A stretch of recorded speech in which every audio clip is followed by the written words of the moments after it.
Hi, this is Pim from Smart Diabetics Academy. Today I want to quickly go through the best artificial sweeteners if you have diabetes.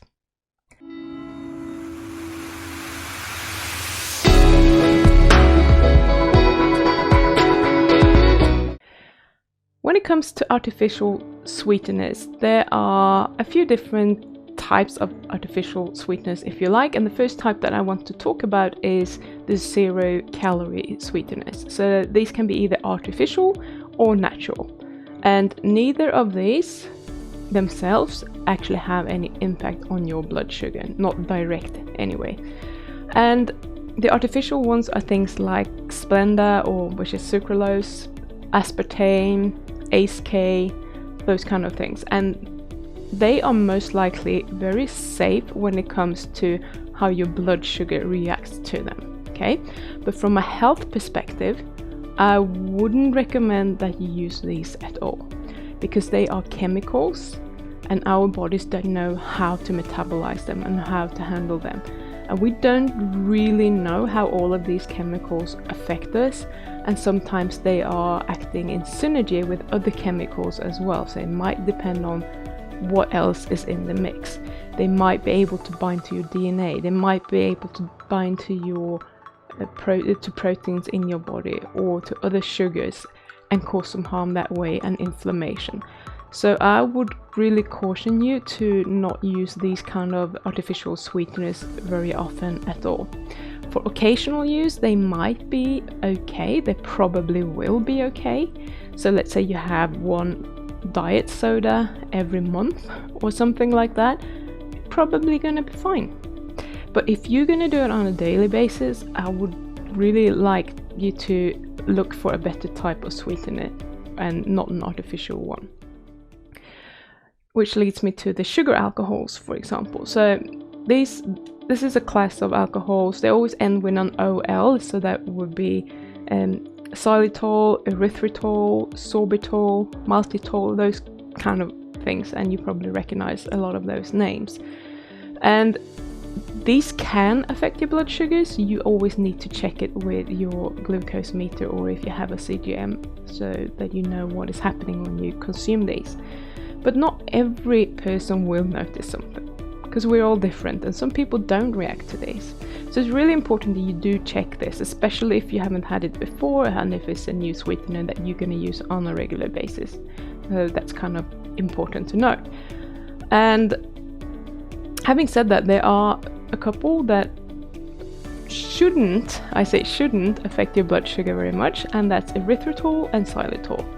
But again, that's something that you will obviously have to check for yourself, but I would say that these two are probably pretty safe to use. There are some people that want to argue about how they affect our gut flora. I don't know. I don't think anyone actually have the answer, and I think the dose is in the poison is in the dose a bit as well. So if you're over consuming these, there might be a problem. If you have a little bit, it might not. But I do not know. Okay. So that's all I want to just keep that in mind, that it's unknown how these affect your gut flora, literally.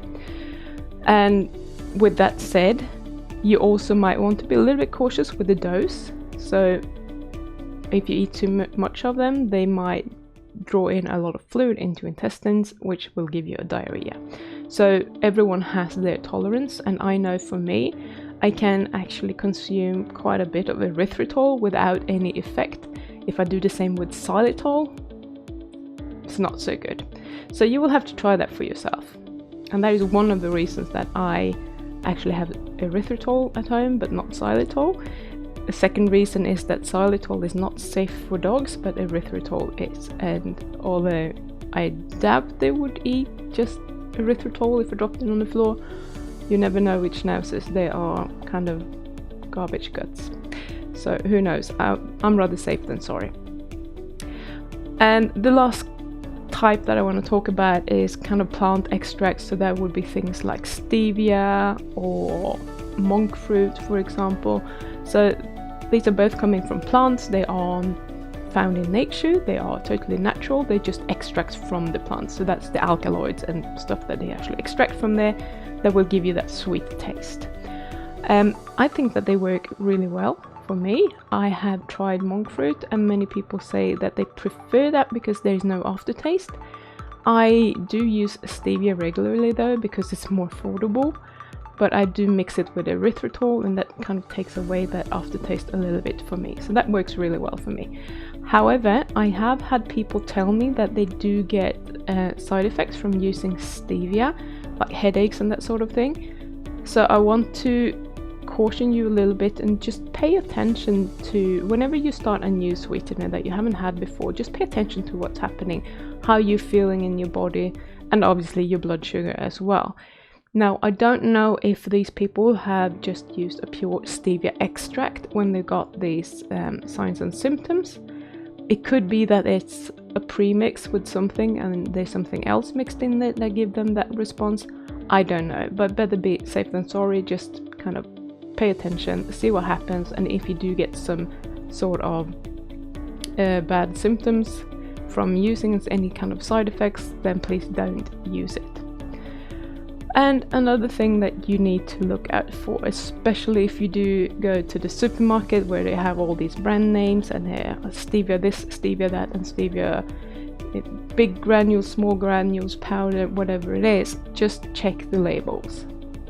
So whenever you buy, especially any type of sweetener in powder form, they are most likely going to contain some sort of anti-caking agent or similar. And those are usually carbs. There could be something like rice starch or something like that. So when you consume this, and then you might get a blood sugar response and you think, oh my god, I can't eat stevia because I get a blood sugar response. But in reality, what you're getting a response to is actually the rice starch. So try to get a pure extract. That's what I'm getting. I'm getting 96% pure stevia extract, and that works really well for me. So that was literally all I wanted to share with you today, and I hope that you have enjoyed this video. And if you have, please do give the video a thumbs up, subscribe to the channel, click the bell icon so that you will get notified whenever I release a new video, and I will see you in the next video. Bye!